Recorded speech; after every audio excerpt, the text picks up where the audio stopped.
Let's break down the costs associated with installing an outdoor receptacle, including a bubble cover, 20 feet of 1/2 inch EMT conduit, £2, boring through a brick wall to the basement, and a dedicated circuit. The material costs are as follows. Firstly, the outdoor receptacle itself is estimated at $20. Secondly, the bubble cover adds another $10. Thirdly, the 20 feet of 1/2 inch EMT conduit is priced at $25. Fourthly, the 2 pounds of fasteners are estimated at $10. Fifthly, boring through the brick accounts for $50. Sixthly, the dedicated circuit breaker costs $30. This brings the total material cost to $145. Next, let's consider the labor involved. 1. Boring the hole through the brick wall is estimated at $120. 2. Running the conduit and wiring requires $100. 3. Installing the receptacle and cover accounts for $50. The total labor cost comes to $270. In addition to materials and labor, we need to factor in overhead and profit. The overhead, which includes insurance, tools, and other related expenses, is estimated at $50. The profit margin is set at $100. Now let's calculate the total estimated cost. The sum of materials at $145, labor at $270, overhead at $50, and profit at $100 equals $565. Several factors can influence the final price. Location plays a significant role, as prices may vary depending on the area. In addition, any complexities encountered during the installation could increase the price. These complexities might include difficult access, unexpected obstacles, or specific requirements. The level of competition in the local area can also impact pricing. If there are many electricians vying for the same work, prices may be more competitive. When pricing electrical work, it's essential to consider all the materials required, the labor time involved, and the overhead costs. A reasonable profit margin should also be included to ensure the sustainability of the business. Let's consider the materials required for a project like this. Firstly, the outdoor receptacle itself needs to be weatherproof and suitable for the intended use. These receptacles typically have a higher IP rating, indicating their resistance to dust and water. Secondly, the bubble cover provides additional protection from the elements, preventing rain and snow from entering the receptacle. Thirdly, the 1/2 inch EMT conduit is used to protect the wiring from physical damage. EMT is a common choice for electrical installations due to its durability and ease of installation. Fourthly, appropriate fasteners are necessary to secure the conduit and receptacle to the wall. These fasteners should be corrosion resistant, especially in outdoor environments. Fifthly, boring through a brick wall requires specialized tools and expertise. The hole needs to be the correct size to accommodate the conduit while also maintaining the structural integrity of the wall. Sixthly, a dedicated circuit breaker is essential to protect the new circuit from overloads and short circuits. The size of the breaker should be matched to the amperage rating of the receptacle and the wiring. Now, consider the labor involved. Firstly, boring the hole through the brick wall can be time-consuming and physically demanding. It requires careful planning and execution to avoid damaging the brick or any existing utilities. Secondly, running the conduit and wiring involves measuring, cutting, and bending the conduit to fit the desired path. The wiring must be properly sized and installed according to electrical codes. Thirdly, installing the receptacle and cover includes connecting the wiring to the receptacle terminals and securing the receptacle to the wall. The cover must be properly sealed to prevent water from entering. Overhead costs encompass various expenses that are necessary to run an electrical contracting business. These include insurance, which protects against liability and property damage. Tools are essential for performing electrical work, and they need to be maintained and replaced as needed. Vehicle expenses, such as fuel, maintenance, and insurance, are also part of overhead. Office expenses, such as rent, utilities, and supplies, contribute to the overall cost of doing business. Finally, a profit margin is essential to ensure that the business can continue to operate and grow. The profit margin should be sufficient to cover unexpected expenses and provide a return on investment. When preparing an estimate for electrical work, it's important to break down all the costs involved and to communicate them clearly to the client. This includes providing a detailed list of materials, labor, overhead, and profit. By being transparent and upfront about pricing, it's possible to build trust and establish a long-term relationship with the client. Additionally, it's advisable to document the entire process, including the initial estimate, any changes or additions to the scope of work, and the final invoice. This documentation can be helpful in resolving any disputes or misunderstandings that may arise. Keeping accurate records of all projects can also help improve future estimates and pricing strategies. Consider the NEC or National Electrical Code, which is a comprehensive set of standards for electrical installations. The NEC covers a wide range of topics, including wiring methods, grounding, overcurrent protection, and equipment installation. Electricians are required to follow the NEC to ensure the safety of electrical installations. Failure to comply with the NEC can result in fines, penalties, and even legal liability. The NEC is updated every 3 years to reflect changes in technology and best practices. It's essential for electricians to stay up to date on the latest NEC requirements to ensure that their work is compliant and safe. The NEC provides specific guidelines for outdoor receptacles, including requirements for weatherproofing, grounding, and overcurrent protection. Outdoor receptacles must be protected from the elements to prevent water from entering and causing a short circuit.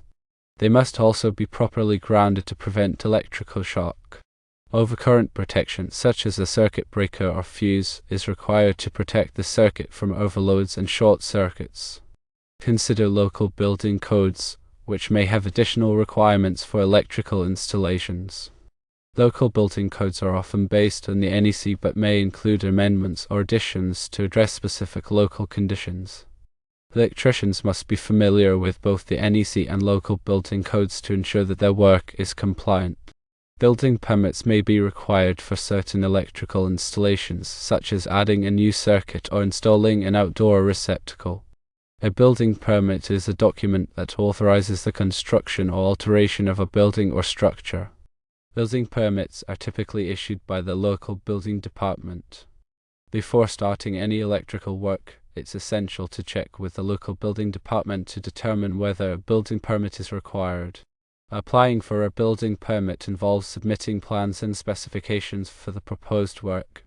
The building department will review the plans to ensure that they comply with the NEC and local building codes. If the plans are approved, the building department will issue a building permit. Inspections may be required during and after the electrical work is completed. The building inspector will verify that the work was performed in accordance with the NEC and local building codes. If the work is approved, the building inspector will issue a certificate of occupancy. Consider the different types of outdoor receptacles available. There are several types of outdoor receptacles to choose from, each with its own advantages and disadvantages. One common type of outdoor receptacle is the ground fault circuit interrupter, or GFCI, receptacle. GFCI receptacles are designed to protect against electrical shock by detecting ground faults. A ground fault occurs when electricity flows through an unintended path, such as through a person's body. GFCI receptacles quickly interrupt the flow of electricity when a ground fault is detected, preventing serious injury or death. GFCI receptacles are required in many outdoor locations, such as near swimming pools, hot tubs, and patios. Another type of outdoor receptacle is the weather-resistant receptacle. Weather-resistant receptacles are designed to withstand exposure to the elements such as rain, snow, and sunlight. Weather-resistant receptacles are typically made of durable materials that are resistant to corrosion and UV damage. Weather-resistant receptacles are recommended for all outdoor locations, even those that are covered or protected. In addition to GFCI and weather-resistant receptacles, there are also tamper-resistant receptacles. Tamper-resistant receptacles are designed to prevent children from inserting objects into the receptacle slots. Tamper-resistant receptacles have internal shutters that block access to the slots unless a plug is inserted. Tamper-resistant receptacles are required in many new homes and childcare facilities. When selecting an outdoor receptacle, it's important to consider the specific requirements of the location and the intended use. Choose a receptacle that is appropriately rated for the environment and that provides the necessary protection against electrical shock and other hazards. Consider the wiring methods used for outdoor receptacles. There are several wiring methods that can be used for outdoor receptacles, each with its own advantages and disadvantages. One common wiring method is to use underground feeder or UF cable. UF cable is a type of cable that is designed to be buried directly in the ground. UF cable is typically used for outdoor circuits that are not run in conduit. Another wiring method is to use rigid metal conduit or RMC. RMC is a type of conduit that is made of thick-walled steel or aluminum. RMC is very durable and provides excellent protection for wiring. RMC is typically used for outdoor circuits that are exposed to physical damage. A third wiring method is to use electrical metallic tubing or ENT. EMT is a type of conduit that is made of thin-walled steel or aluminum. EMT is less durable than RMC but is easier to install. EMT is typically used for indoor circuits but can also be used for outdoor circuits in some cases. When selecting a wiring method for an outdoor receptacle, it's important to consider the specific requirements of the location and the level of protection required. Choose a wiring method that is appropriate for the environment and that complies with the NEC and local building codes. Consider the grounding requirements for outdoor receptacles. Grounding is an essential safety feature that protects against electrical shock. All outdoor receptacles must be properly grounded to ensure the safety of users. Grounding provides a path for electricity to flow back to the source in the event of a ground fault. This helps to prevent electrical shock and minimize damage to equipment. There are several ways to ground an outdoor receptacle. One common method is to connect the receptacle to a grounding electrode, such as a ground rod or a metal water pipe. Another method is to connect the receptacle to the grounding conductor in the circuit. The grounding conductor is a wire that is connected to the grounding busbar in the electrical panel. The grounding busbar is connected to the grounding electrode. When installing an outdoor receptacle, it's important to follow the grounding requirements of the NEC and local building codes. Improper grounding can create a serious safety hazard. Consider the overcurrent protection requirements for outdoor receptacles. Overcurrent protection is another essential safety feature that protects against electrical hazards. All outdoor receptacles must be protected by an overcurrent device such as a circuit breaker or a fuse. Overcurrent protection devices are designed to interrupt the flow of electricity when the current exceeds a safe level. This helps to prevent overheating, fires, and damage to equipment. The size of the overcurrent protection device must be matched to the amperage rating of the receptacle and the wiring. The NEC provides specific guidelines for overcurrent protection. When installing an outdoor receptacle, it's important to follow the overcurrent protection requirements of the NEC and local building codes. Improper overcurrent protection can create a serious safety hazard. Consider the location of the outdoor receptacle. The location of the outdoor receptacle should be carefully considered to ensure that it is safe and convenient to use. The receptacle should be located in a place where it is easily accessible but not exposed to physical damage. The receptacle should also be located away from flammable materials and sources of ignition. The NEC provides specific guidelines for the location of outdoor receptacles. When selecting a location for an outdoor receptacle, it's important to consider the intended use and the surrounding environment. Choose a location that is safe, convenient, and compliant with the NEC and local building codes. The process of installing an outdoor receptacle involves several steps. Firstly, gather the necessary materials and tools, including the receptacle, bubble cover, conduit, wiring, fasteners, and electrical tools. Secondly, turn off the power to the circuit at the electrical panel. Thirdly, prepare the location for the receptacle by drilling a hole through the wall and installing the conduit. Fourthly, pull the wiring through the conduit and connect it to the receptacle terminals. Fifthly, mount the receptacle to the wall and install the bubble cover.